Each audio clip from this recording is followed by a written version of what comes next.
Mga Pops, I just received a package from Cuties and this is a smart ring. So, first time kong gagamit ng ganitong klaseng gadgets. So, I really don't know how it works.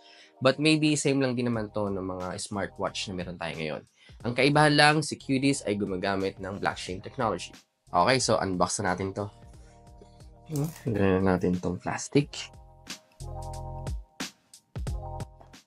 Tinamaan pa si Snorlax. Okay, so ito yung ring. Bubungad agad sa atin to mga Pops. And syempre, ito yung kanilang manual on how to use it. What's this? Okay, this is the charger. Ganda ng pagkakalagay nila dito and Type-C to. At ito yung pinaka casing ng singsing. Open natin. Para magpo-propose lang At ito na nga yung ring mga Pops. So color block to, titanium block to be exact.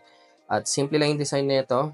At nandito yung mga mechanism sa loob. At kung makikita nyo, nakasulat doon yung Cuties at yung size ng ring. At ito mga Pops, suot ko na. So napakaganda niyang tignan, simple lang. At ayan, hindi siya makapal Makikita nyo, para ka lang talaga may suot na regular na singsing. So sa ngayon, gagamitin ko to ng mga ilang araw. I-reviewin ko kung paano to nag-work.